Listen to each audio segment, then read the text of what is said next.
जोब जोब अखा हानायखौ नेवसिनानैब्लाबो कसारी मिनि स्टेडियामाव सुबुंनि होंगो दोंगो। दासान्दि सोलिगासिनो दं जोहोलाव बालिराम बर' सना काप जोलुर बादायलायनाय।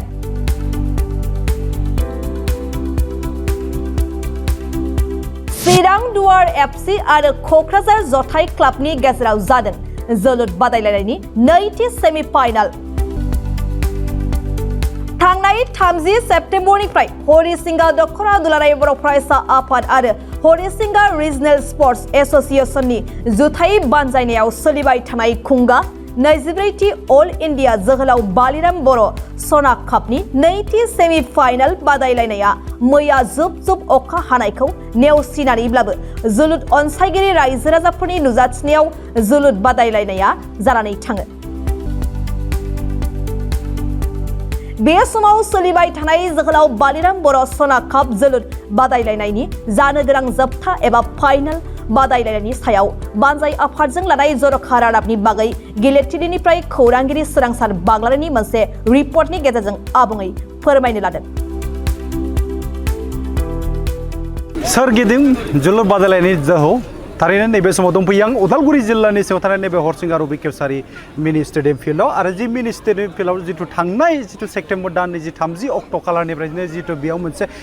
खुंगा 24थि जि अल इन्डिया जोहोलाव बालिराम बर' जि फुटबल टुर्नामेन्ट बा चेम्पियनशिप जिथु बादायलायनाय बे हाबाफारि बेयाव सोलिगासिनो दङ आरो बिनिनो दिनै जिथु नैथि सेमिफाइनाल आरो बे सेमिफाइनाल दिनै बे समाव लोब लोब रायजो राजाफोरनि जिथु नुजाथिनाय आरो बाहागो लानायाव जिथु बे सेमिफाइनाल हाबाफारिया बे समाव बादायलायनाया सोलिगासिनो दङ होननानै जों थारैनो बुंनांगोन। जिहेतु नैबे समाव आंनि भिडिअ जार्नालिस्ट बिथांखौ आं दिन्थिनो थाखाय खावलायदों जिहेतु नैबे नुथायानो जाहैबाय उदालगुरि जिल्लानि सिङाव थानाय जिथु हरिसिंगा रबि कसारी मिनि स्टेडियामनि जिथु मोनसे नुथाय आरो दिनैनि गेजेर जिथु मोनसे जि बादायलायनाय बे बादायलायनाया थारैनो बेयाव जिथु मोनसे मेहेरगोनां जिथु मोनसे जोलुर बादायलायनायनि गेजेराव बेयाव सोलिबाय थानायखौ जों नुनो मोननाय जादों। थारैनो जों बुंनांगोन जिहेतु बेयाव जि रबि कसारी मिनि स्टेडियाम जि जोलुर जिथु गेलेग्रा थावनि बे गेलेग्रा थावनियाव थांनाय जिथु 30 सेप्तेम्बरनिफ्रायनो बेयाव सनानि काप जि जोहोलाव बालिराम बर'नि मुङाव जि गोसोखांथियाव जि सनानि काप जोलुर बादायलायनाय बे हाबाफारि बेयाव सोलिगासिनो। थारैनो जि बुंबावनांगोन आरो बे समाव जोलुर अनसायगिरिफोरनि जिथु रायजो राजाफोरनि लोब लोब नुजाथिनाय आरो बाहागो लानायाव बे हाबाफारिया बेयाव जादों। थारैनो नैबे समाव आं बानजाय आफादनि जिथु सोद्रोमा बिथांमोना आंजों दङ। आं बिथांमोननिफ्राय आं जिथु फंनैसो बाथ्रा आं मिथिनो नाजानाय जिहेतु बेयाव दिनै जिथु नैथि सेमिफाइनाल आरो बिनि जिथु फाइनाल बा जोबथा बादायलायनाय बियो जों मिथिनायाव जिथु फैगौ अक्ट'बर दाननि 8 अक्ट' खालाराव बेयाव जागोन होननानै जों मिथिनो मोननाय जादों। आच्चा फाइनालखौ लानानै नोंथांमोननिफ्राय माबायदि बे समाव साखाफाराया जि 24थि अल इन्डिया जोहोलाव बालिराम जि गल्ड काप फुटबल चेम्पियनशिप जागासिनो दङ नैबे रबि कसारी मेम'रियेल स्टेडियामाव दिनै नैथि सेमिफाइनाल बेवहाय क'क्राझार जथाय क्लाब आरो चिरां दुवार एफसीजों दायो बादायलायगासिनो दङ। बिथांमोना जायनो देरहायो बियो फाइनालाव थांगोन आरो मोनसे जोंहा फाइनालाव थांनानै थांखाबाय उदालगुरि जिल्लानि जि league champion team New Model FC बिथांमोना फाइनालाव थांनानै थाखादों। दा बे दिनै देरहानाय आरो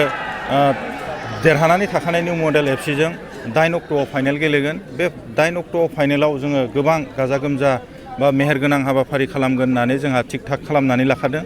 बेवहाय जोङो चिफ गेस्ट हिसाबै बिटिआरनि मानगोनां चिफ अर्थात CM प्रमद बर' सार बिथांखौ जोङो गाहाय आलासि हिसाबै हांख्रायदों। बिथाङाबो कनसाइन होदों फैगोन होननानै जोङो मिजिंथिदों बेवहाय फैनानै बिथाङा बाहागो लाफैगोन आरो दिनैबो रोजा रोजा बेवहाय रायजो राजाफोरा नायफैदों आरो जोंखौ मदद खालामदों आरो बिनिखायनो जोङो फैबाय थानाय जि 8 अक्ट'आव फाइनाल जागोन बेवहाय जोङो गोबां मेहेरगोनां हाबाफारि लादों आरो बेबायदिनो हारिमु बिथिङावबो जोङो कालचारेल डेमनस्ट्रेसन आरो बेबायदिनो गुबुन गुबुन बिथिङाव जोङो बेबायदि डेमनस्ट्रेसन होनाय जागोन आरो फेलिसिटेसन बेबायदि प्रग्रामबो जोङो लानाय जागोन। बेवहाय गोबां जोंनि बिटिआरनि EMफोराबो बाहागो लागोन। जोङो हांख्रायदों बिथांमोनखौबो मोनसे हाबाफारि होनानै दा बेवहाय जोङो फैबाय थानाय 8 अक्ट'आवनो जि जोंनि रायजो राजा बेवहाय दिनै बाहागो लाफैदों बै समावबो जोङो मिजिंथिदों जोंनि ओनसोलनि रायजो राजा बा उदालगुरिनि साखाथि फाखाथि थानाय गासै फुटबलखौ मोजां मोनग्रा रायजो राजाफोरा बेयाव फैनानै बाहागो लाफैगोनखौ जोङो मिजिंथिदों। लोगोसे जोंनि बिटिआर सरकारा नैबे जोंनि जि सनानि गल्ड काप जोहोलाव बालिरामनि फुटबल टुर्नामेन्टआव 5 लाखै जोंनो रां अनसुंथाइ होयो। बेखौबो बे बोसोरावबो जोंनो बिथांमोना होदों आरो लोगोसे जोङो